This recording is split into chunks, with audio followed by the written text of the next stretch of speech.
untuk itu silakan ketua kelas Mas Ian bisa memberi doa terlebih dahulu. Sebelum memulai kegiatan pembelajaran pada pagi hari ini, marilah kita berdoa menurut ajaran agama masing-masing. Kita dimulai. Berdoa cukup Pak. Terima kasih Mas Ian. Nah, anak-anak, sebelum kita mulai pembelajaran, Ibu akan mengecek presensi terlebih dahulu ya. Nah, untuk itu hari ini anak-anak adakah teman kalian yang tidak hadir? Siapa? Hadir semua. Hadir semua ya. Alhamdulillah hadir semua ya. Berarti anak-anak senantiasa berada dalam kesehatan dan juga Ibu harap nanti anak-anak bisa semangat mengikuti pembelajaran sampai akhir ya.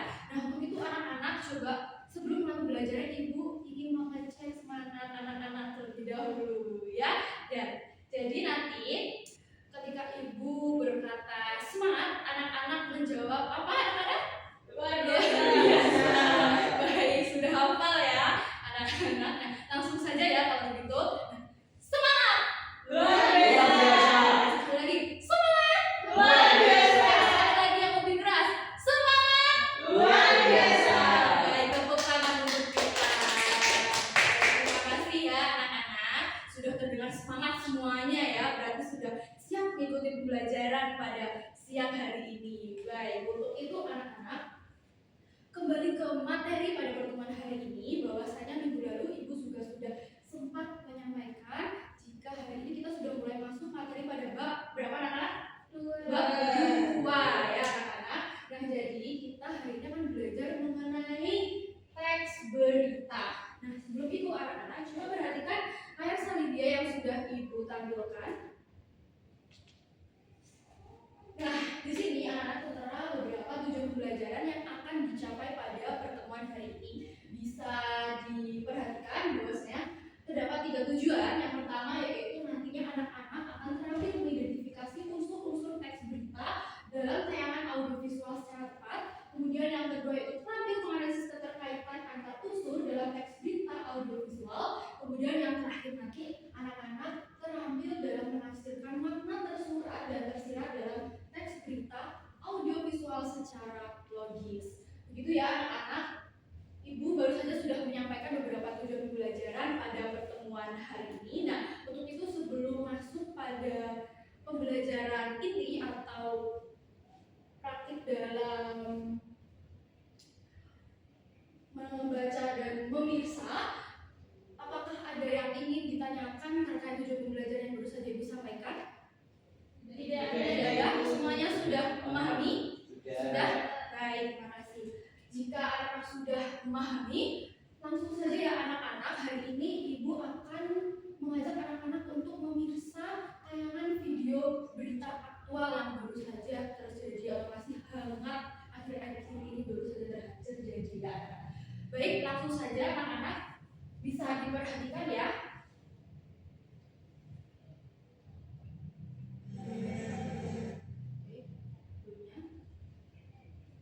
Nanti bisa diperhatikan ya anak-anak, judul teks berita yang akan dipirsa yaitu apa? Coba Mbak Fadila.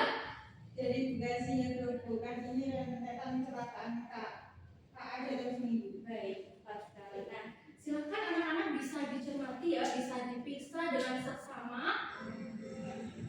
Sederet insiden di perkereta apian Indonesia terjadi dalam kurun waktu sebulan dari 7 April hingga awal Mei 2020 ini.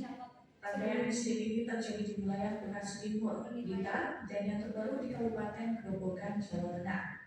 Berikut rangkuman 3 peristiwa kecelakaan kereta api yang terjadi dalam sepekan terakhir.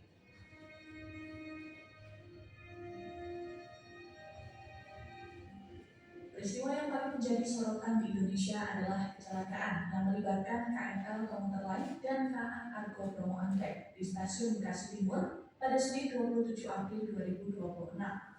Berdasarkan informasi dari Kemenhub, kronologi awal kecelakaan ini dipicu adanya sebuah taksi online yang mengalami gangguan mesin hingga mogok dan tertabrak sebuah KRL di atas lintasan sebidang.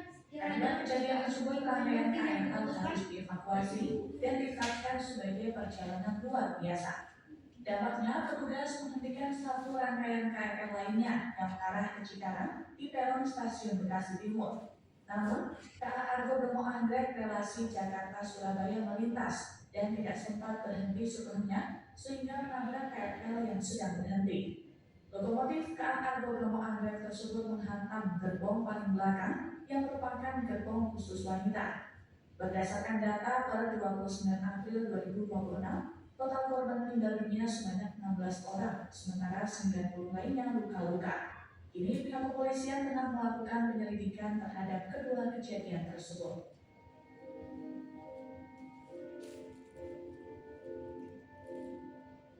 Kemudian pada Selasa 28 April 2026 malam, KA Komuter Lain Gerbong Relasi Malang Kertosono dilaporkan mengalami kecelakaan dengan truk pengangkut pasir di Jalan Imam Bonjol, Kota Blitar, Jawa Timur, sekitar pukul 21.35 WIB. Manajer Humas PT KAI Daob 7 Madiun Tohari menjelaskan peristiwa bermula ketika sirine peringatan di perlintasan telah berbunyi dan petugas siap menutup palang pintu. Namun truk bermuatan pasir itu disebut tetap nekat menerobos palang hingga akhirnya terjebak di tengah perlintasan. Akibat kejadian tersebut, lokomotif KA Argo mengalami gangguan, sementara masinis dan asistennya dilaporkan selamat.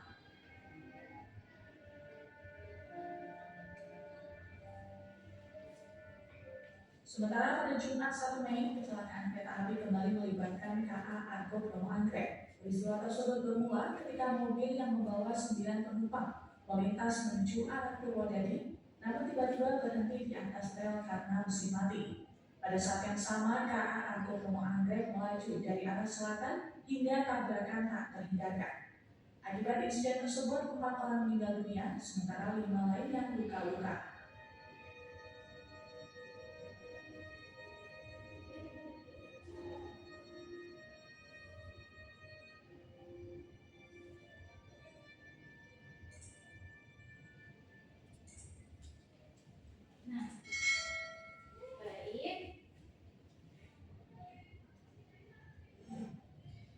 Baik anak-anak, baru saja anak-anak sudah memeriksa tayangan video berita yang berjudul Dari Bekasi Hingga Gerobokan, ini rentetan kecelakaan KA dalam seminggu. Nah, anak-anak tadi sudah sempat mencatat beberapa poin-poin yang dinilai penting secara mandiri kan?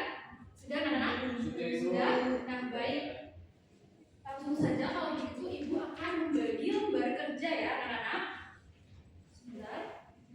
Nah, ini nanti akan dikerjakan secara mandiri ya. Tidak ada kelompok. Baik. Semuanya sudah mendapat lembar kerja?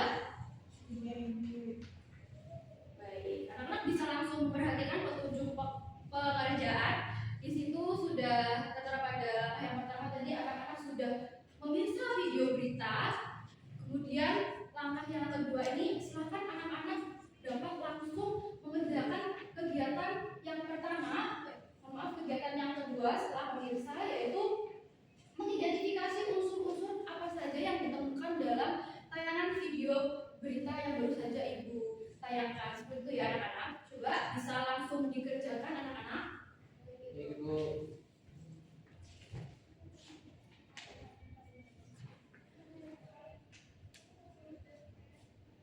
Ya anak-anak diperhatikan lagi, nanti setelah kegiatan yang identifikasi itu anak-anak bisa langsung lanjut ke kegiatan analisis keterkaitan antar unsur. Kemudian di lembar yang kedua itu juga langsung memberikan penafsiran makna teks berita ya, bisa langsung dikerjakan secara bersamaan. Itu anak-anak apakah sudah dipahami?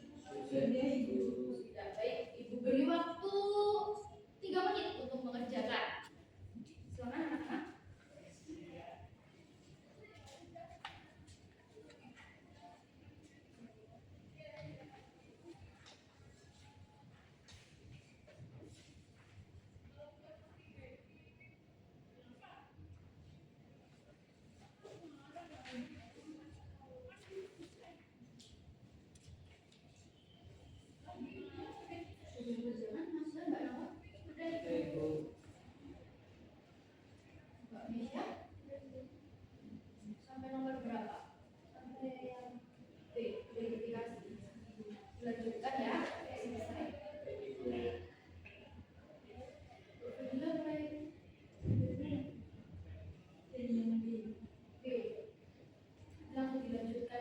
kegiatan C dan kegiatan D ya yang terakhir.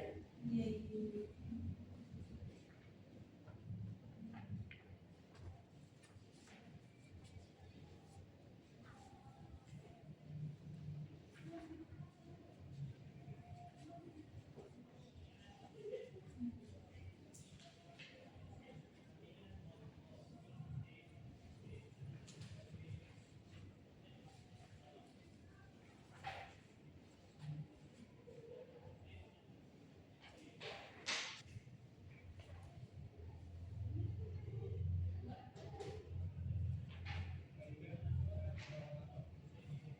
Baik, anak-anak, Ibu perhatikan anak-anak sudah banyak yang selesai ya mengerjakan lembar kerjanya. Apakah benar sudah selesai semua? Sudah? Sudah? Baik. Kalau begitu kita akan lanjut pada kegiatan berikutnya ya anak-anak. Dimana ini nanti kalian akan memberikan penilaian terhadap hasil kerja teman kalian. Jadi bisa langsung ditukar saja dengan teman sebangku.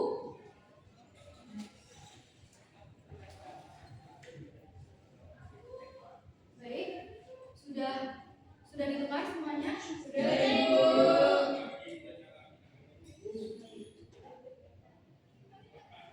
Selanjutnya anak-anak bisa diperhatikan ya. Di situ kita akan menilai hasil kerja secara bersama-sama. Tapi anak-anak sambil memperhatikan lembar penilaian. Seperti itu ya anak-anak. Bisa langsung dibuka lembar penilaian dan untuk bagian identifikasi unsur berita, coba siapa yang ingin menyebutkan jawaban dari temannya?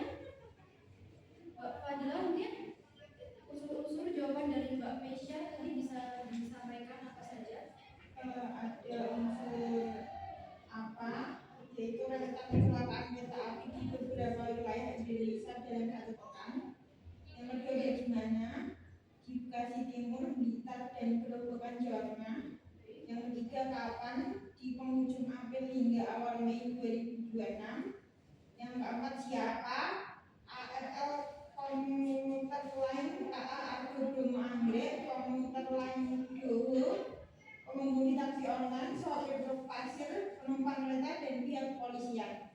Yang kelima, mengapa adanya kendaraan yang mogok atau menerobos palang perlintasan sehingga menyebabkan tabrakan dengan kereta api. Yang keenam, unsur bagaimana, yaitu kecelakaan terjadi ketika kendaraan berada di atas rel saat kereta melintas sehingga tabrakan tidak dapat dihindari. Baik.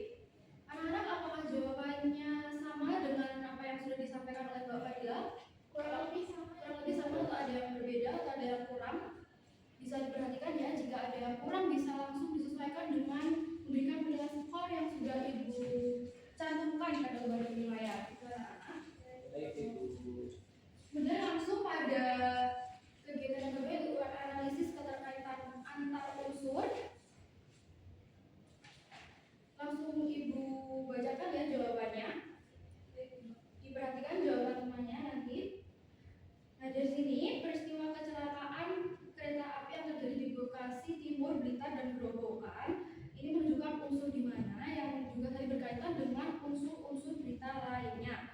Kemudian peristiwa tersebut itu terjadi dalam kurun waktu 1 pekan, menggambarkan unsur kapan, anak-anak. Kemudian melibatkan berbagai pihak seperti penumpang kereta, pengemudi kendaraan, petugas kereta, dan pihak kepolisian yang menggambarkan unsur siapa. Kemudian ada penyebab kecelakaan berkaitan dengan kendaraan yang mogok atau menerobos palang perlintasan saat kereta melintas, itu menggambarkan unsur mengapa. Kemudian yang terakhir itu akibatnya terjadi tabrakan yang menimbulkan korban jiwa dan luka-luka, itu menggambarkan unsur apa.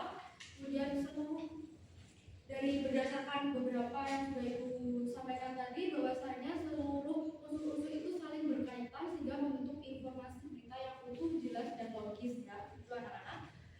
Apakah jawaban dari teman-teman itu seperti yang sudah Ibu sampaikan atau ada yang sedikit berbeda mungkin? Sama Ibu. Mungkin kalau ada kurang lebih sama, kalau ada yang berbeda bisa langsung dituliskan nilainya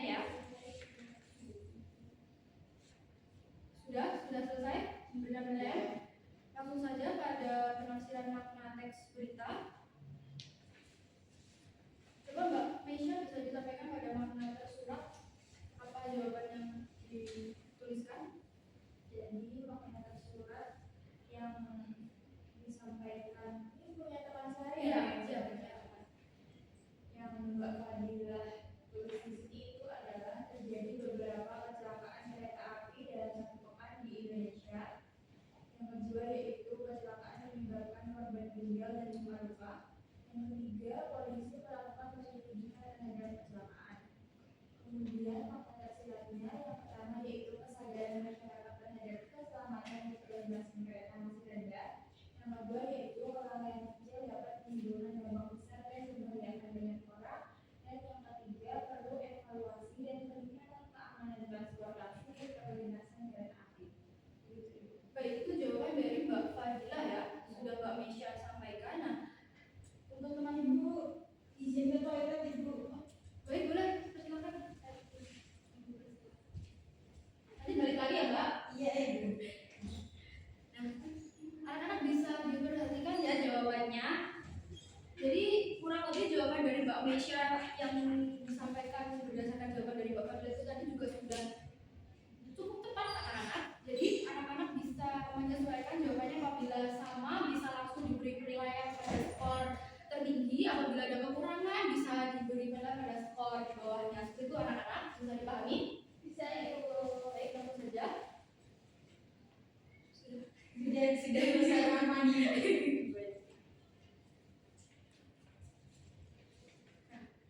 Semuanya sudah memberikan penilaian anak-anak? Sudah Ibu. Baik, kalau sudah bisa dikembalikan di teman teman pasangannya yang pemilik lembar kerja. Nah, anak-anak, langkah selanjutnya anak-anak coba tuliskan simpulan singkat terkait pembelajaran hari ini. Kira-kira apa saja inti yang dapat dalam berita yang Ibu tayangkan tadi bisa disimpul secara keseluruhan. Secara singkat saja ya anak-anak. Tidak usah banyak-banyak, bisa singkat saja. Baik Ibu.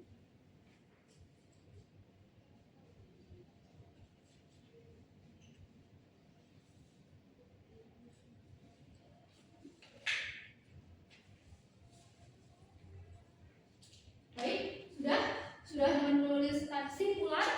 Coba Sudah, Ibu. Siapa salah satu di antara kalian yang menyampaikan? Coba Mbak Nawan, lihat semangat ya. Coba Mbak Nawan silakan bisa menyampaikan.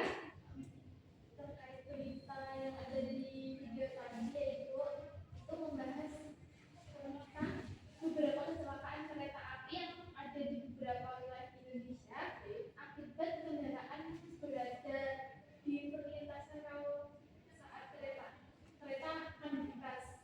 Peristiwa tersebut menimbulkan korban jiwa dan menunjukkan pentingnya kesadaran masyarakat serta peningkatan keselamatan di perlintasan kereta api. Seperti itu. Baik, sudah tepat ya Mbak Nawan sudah memberikan simpulan dari mulai awal berita hingga akhir berita ya. Jadi dapat disimpulkan bahwasanya tadi dalam kurun waktu 1 minggu itu terjadi 3 peristiwa kecelakaan kereta api secara beruntun ya anak-anak, yang sangat menyedihkan ya beritanya anak-anak. Nah, baik anak-anak, kegiatan mengerjakan lembar kerja pada tahun hari ini sudah selesai. Selanjutnya Ibu akan memberi sedikit penguatan ya anak-anak agar anak-anak bisa lebih memahami materi pada pertemuan hari ini. Untuk itu, coba sebelum Ibu beri penguatan, siapa yang bisa menyampaikan kira-kira teks berita itu apa ya anak-anak? Coba, siapa yang bisa menyampaikan? Mbak Nawa lagi? Atau Mas Ian? Ya Ibu. Mau Mas Ian? Baik, silakan Mas Ian. Teks berita adalah teks yang berisi tentang fakta-fakta atau informasi yang terjadi. Yang terjadi sifatnya seperti apa? Sifatnya berupa faktual. Aktual terjadi gitu ya, dapat dibuktikan. Iya. Ya, baik, betul sekali. Nah, baik, bisa diperhatikan ya anak-anak.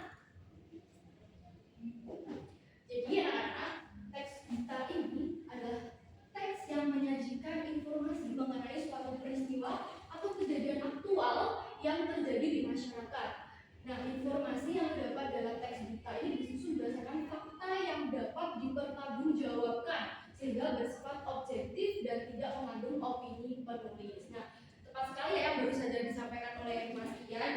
bersifatnya itu faktual, aktual, bersifat objektif seperti itu ya. Nah, selanjutnya mengenai unsur-unsur teks berita. Jadi unsur-unsur teks berita ini dapat disingkat dengan sebutan apa? Nah, coba tahu. Apa? Adiksimba. Nah, jadi adiksimba itu terdiri atas apa, terus kemudian mana, kapan, siapa, mengapa, dan bagaimana. Tepat sekali. Nah, jadi pada unsur apa ini menggambarkan atau menjelaskan mengenai peristiwa yang sedang terjadi ya dari suatu berita tersebut gitu. Kemudian pada unsur yang kedua itu di mana yang menggambarkan lokasi atau tempat kejadian. Kemudian pada unsur kapan ini menggambarkan waktu terjadinya peristiwa. Kemudian unsur siapa ini merupakan pihak yang terlibat dalam peristiwa. Kemudian juga pada unsur mengapa ini merupakan penyebab dari terjadinya suatu peristiwa. Kemudian pada unsur yang terakhir yaitu bagaimana ini menggambarkan dan menjelaskan mengenai proses atau kronologi peristiwa dalam suatu berita tersebut. Baik anak-anak, bisa dipahami sampai sini? Saya bisa. Langsung lanjut.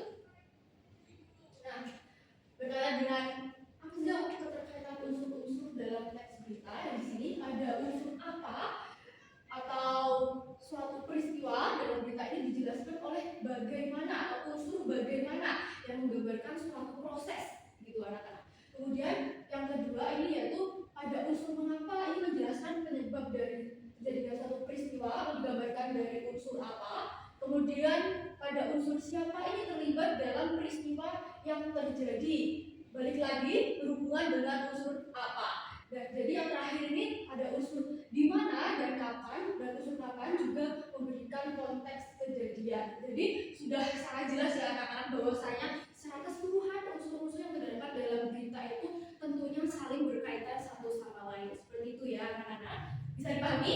Bisa. Baik, lanjut. Kemudian yang terakhir yaitu mengenai makna tersurat dan tersirat dalam teks berita. Yang pertama, ada makna tersurat. Makna tersurat ini merupakan makna yang disampaikan secara langsung dalam berita. Nah, makna tersurat ini dapat berupa fakta yang tertulis atau yang terlihat secara jelas dalam berita ya, baik dari berita audiovisual ataupun berita tulis seperti itu. Nah, contohnya yaitu mengenai waktu, tempat, dan juga kejadian. Kemudian ada makna tersirat. Makna tersirat ini merupakan yang tidak dituliskan secara langsung, jadi secara implisit seperti itu, yang dapat diperoleh melalui analisis hubungan antara unsur dan konteks berita. Contohnya yaitu mengenai dampak peristiwa, pesan yang ingin disampaikan, atau juga kondisi yang disajikan secara tersirat. Seperti itu ya anak-anak.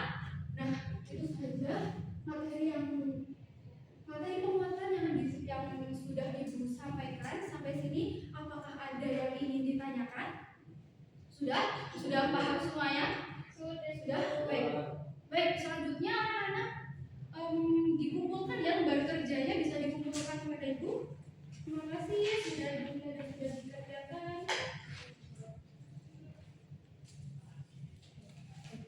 Nah, baik anak-anak, selanjutnya karena waktunya juga sudah cukup ya untuk mengakhiri pembelajaran pada pertemuan siang hari ini. Coba silakan ketua kelas dapat memimpin doa terlebih dahulu. Sebelum mengakhiri kegiatan pembelajaran pada siang hari ini, marilah kita berdoa untuk ajaran agama masing-masing. Berdoa dipersilahkan. Amin. Berdoa dicukupkan. Terima kasih Mas Ian. Nah, anak-anak, untuk pertemuan minggu depan anak-anak bisa mempelajari materi pada bab 3 ya. Sudah mulai masuk materi pada bab 3 ya. Bisa dibaca terlebih dahulu atau dipahami lagi materinya supaya nanti pada pertemuan berikutnya anak-anak bisa lebih paham dalam mengikuti pembelajaran. Seperti itu ya anak-anak, bisa dipahami? Bisa? Baik. Terima kasih anak-anak. Ibu sangat mengapresiasi semangat anak-anak, semangat dalam belajar, semangat diskusi pada pertemuan hari ini. Semoga nanti anak-anak bisa terus semangat mengikuti pembelajaran ya. Baik, akhirul kalam. Wassalamualaikum warahmatullahi wabarakatuh.